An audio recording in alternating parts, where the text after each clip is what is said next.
Good morning and welcome to the new edition of Dr. Lamba's Awakening Call. The most recent action of the Modi government in permitting non-Kashmiris to purchase property in Kashmir had mixed reception, while the nationalists and the people who believe in national integration and the equality before law,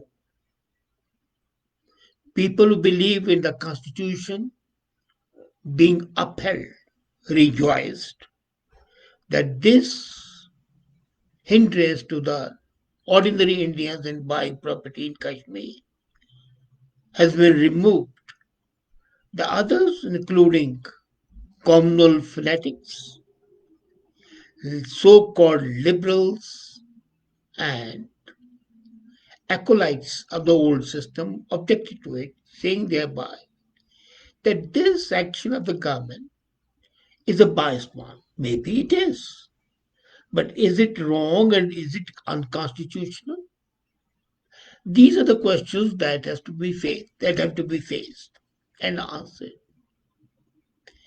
The Constitution of India very clearly states that any Indian has a right to move, work, or buy property in any part of the country. Some exception has been made, especially in the tribal areas, so that the tribal culture is not affected. It was also an exception that you cannot buy property in places like Mizoram or Nagaland, again because of those cultural differences. But then the Kashmir culture is akin to the culture even of, I would call it, Awadh, Hindu hinterland, Indian hinterland, which is the Indo-Gangetic plain. So why this difference? The insecurities about demographic changes are not a problem just in Kashmir. And I was amazed to read, even in the so called independent mainstream media, that the government has done nothing to assure the people of the former state that their concern of the demographic changes are being considered. Now, why? There is no demographic change. If that concept is to be accepted, then the demand of Shiv Sena in saying that Mumbai is for Mumbaikas would be acceptable. Then every state would like to retain its individual character, and India would be divided again, as in the hundreds of different age stages, wanting to be autonomous and independent. In a united country, you cannot stop people from moving around. The movement of the people and the goods is an integral part of an open society. And when the newspapers talk of the J&K reality that the Muslim demographic is being changed, let's have a look at it, the reality. Let's assume for the time being that demographic is a matter of legitimate concern, which I do not accept. Because if I accept it, then it would also mean automatically that we have got to accept that the concept of gerrymandering is not acceptable. And gerrymandering is what? Is a delimitation of the consequences which is done every few years in any country. That is a clear cut manipulation. That you carve the ridings as per the needs of the ruling party. But look at the major issue.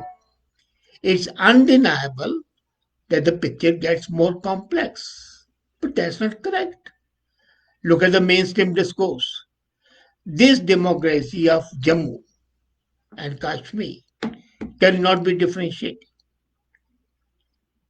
And if the demography of Kashmir is an issue, what about the demography of Jammu?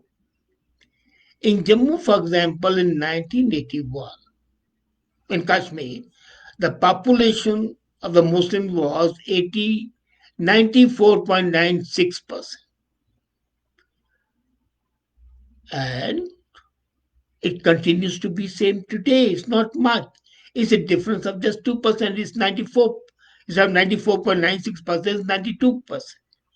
So the majority still remains of the Muslims. But does the constitution say that there should be a restriction on the basis of religion? I do not recollect any article in the Constitution of India saying that the majority of a certain community must be maintained. That way, Punjab would be Sikh state. But what about then, as I said earlier, Maharashtra would be Marathi state and so on and so forth. And have you seen that in Jammu, the demographic changes have been taking place for decades? In Jammu, the proportion of Muslims vis-a-vis Hindus increased from 30.7% in 2001 to 33.5% in 2011. So in one decade, there was an increase of 3.5%. While at the same time, the proportion of Hindus, Sikhs, and others combined was reduced from 69% in 2001 to 66% in 2011. So on the one side, there's an increase of 3.5%. On the other side, there's an decrease of 4%. Is it not that demographic change? The real demographic change in Kashmir took place when the Hindus and especially the Brahmins were forcibly evicted from Kashmir and thrown out of Kashmir. And there was not a word of protest from any leftist, liberal, conscious keeper of the nation. If we look at it, the real picture during 2001 and 2011, the population growth of Kashmir Valley of 25.8% outpaced the growth of Jammu, 21.4%. And this growth was exclusively that of Muslim population, 4.5% increase.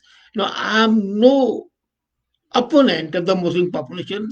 If there are 4 wives, if there are more children, okay, let it be. Though I would like all communities, all Indians, to have a population control. But I'm not objecting that they increase. The point is that the demographics automatically change because of the constitutional right to move from one place to the other. And these artificial hindrances which were placed, misconceived inhibitions and prohibitions, are not acceptable. The demographic concerns of the Jammu region have never been discussed. And we forget that Jammu is an integral part of Jammu and Kashmir. Let's accept for a moment that demographic change by the people outside of Kashmir is a concern. Should it be? The religious character of the Kashmir would change. But then, is the constitution concerned with the religion? Because it's supposed to be a secular constitution. And if the people move from one area to another, What should be the objection? Is it not, in fact, perpetuating the mutual rivalry and the communal, shall I call it, antipathy? The religious demographics often predict medium to long term power equation. If 96% of the Muslim Kashmir can be concerned about demographic change, but the people of the religion who do not even practice conversion, can a change of 79.8% Hindu India not have a legitimate demographic concern about those religions which practice conversion, Christianity, Islam, Hinduism, Buddhism, Sikhism, Jainism? They openly do not proselytize, they do not convert people. And if the mainstream media, the mouthpiece of the liberals, is asking for the legal safeguards for the Kashmir's demographic character, shouldn't it be logical that India too needs an anti-conversion law? You say that Muslims should not be converted, okay. Why should Hindus be converted and Sikhs be converted? In fact, you are fueling the fire of religion animosity. And also, that calls for a look at the work being done by those organizations which indulge in the religion conversion, whether it's the Jews, whether it's the Tablighi, or whatever it is. Let's not ignore that in democracy, demographics play a major role. I don't deny it. And every government tries to ensure the delimitation of ridings or constituencies, as they call in India, in such a way that when they lose an election, they lose by a large majority.